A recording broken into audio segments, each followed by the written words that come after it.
Assalamu alaikum wa rahmatullahi wa barakatuh. Inshallah, today we'll be beginning the story of Prophet Yusuf alayhi salam.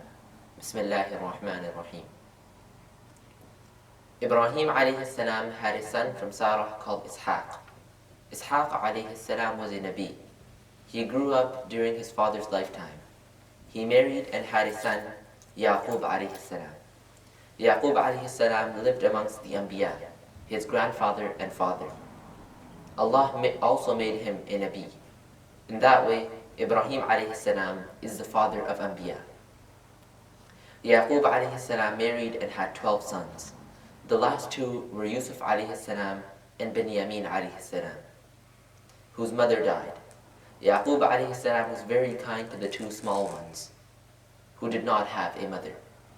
Allah promised Yaqub alayhi salam that one of his sons would be a Nabi, just as Ibrahim alayhi salam had Nabi children. One day, the small Yusuf alayhi salam told his father a strange dream he had. He saw 11 stars, the sun and the moon bowing to him. Yusuf alayhi salam got up and he was scared. He told his father the dream.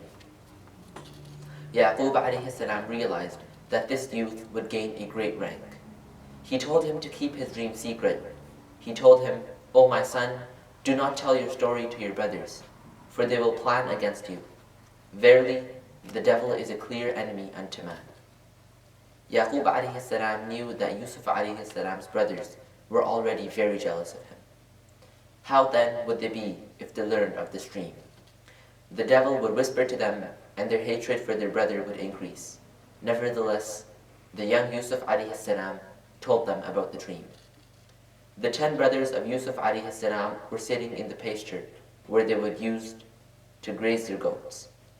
One of them said, "Yusuf and his brother are more beloved to our father than us, whereas we are a strong group. Definitely, our father is clearly mistaken." Another said, "Kill Yusuf or throw him out to another land. Our father will then be only fond of you, and after that we can be a pious people." Their eldest said, "Do not kill Yusuf, but throw him into the well. When he is in the well, some people who pass by will buy him." They all agreed to throw Yusuf alayhi salam into the well. Then if some traders passed by, they would enslave him and buy him. In that way, Allah would not hold them responsible for killing Yusuf alayhi salam. The brothers went to Yaqub alayhi salam and said, "Why do you not trust us with Yusuf? Indeed, we wish him well. Send him with us tomorrow to eat and play, and we shall protect him."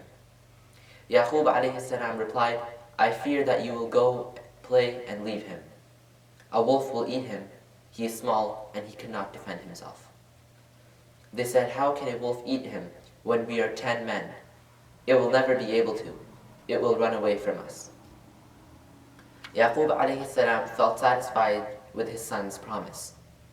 He ordered them to feed Yusuf alayhi salam when he felt hungry, and to give him to drink when he got thirsty.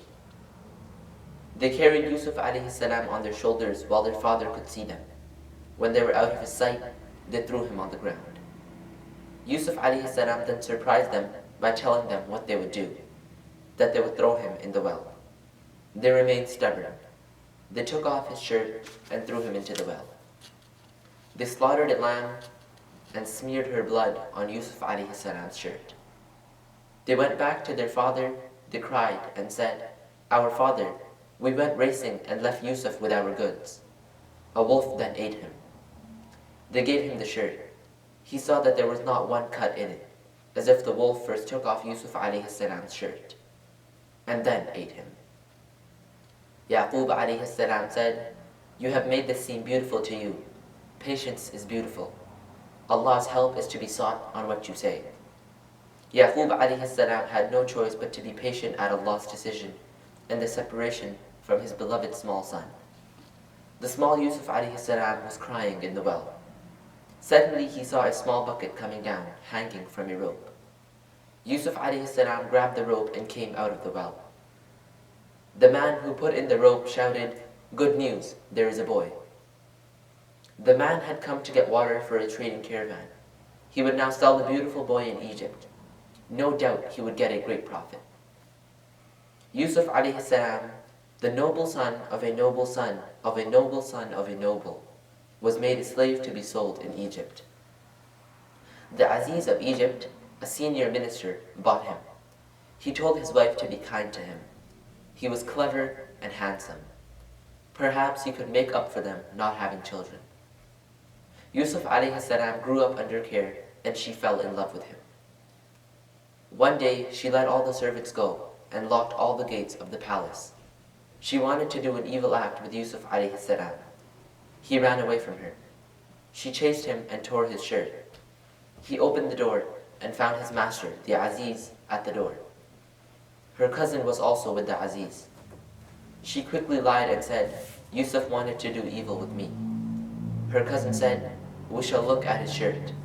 If it is torn in front, then you are truthful. If it is torn at the back, then you are a liar and he is truthful. Everyone saw that Yusuf alayhi salam was true and Allah saved him. The Aziz's wife wanted the story to stop, so she gathered all the wives of the ministers. She prepared them and gave each an apple and a knife. She then told Yusuf alayhi salam to come out. When the women saw how handsome Yusuf alayhi salam was, they cut their hands instead of the apples. The men feared how their women would act with Yusuf alayhi salam, so they had him jailed. He was innocent and they wronged him. The king of Egypt had ruled for many years. Some people wanted to kill him. They poisoned the food the baker made. They also tried to poison his wine, but the cupbearer refused to help them. The king learned about the plan. He ordered the baker and cupbearer to be jailed until he decided about them. They were put in the same jail as Yusuf alayhi salam. Yusuf alayhi salam had a pleasant character and everyone loved him. One night the cupbearer dreamt that he was giving the king to drink like he used to before. The baker dreamt that he was crucified on a wooden plank while birds were eating from his head. Yusuf alayhi salam explained that the dreams meant that the cupbearer would return to his work and be found innocent of the accusation. The baker would be crucified as he saw and would die. Yusuf alayhi salam asked the cupbearer to tell his story to the king. He could then come out of jail after being wrongly imprisoned. The cupbearer forgot about Yusuf alayhi salam, who stayed for another 9 years in jail. Inshallah, we'll continue with the story of Prophet Yusuf alayhi salam in the next session. Assalamu alaikum wa rahmatullahi wa barakatuh.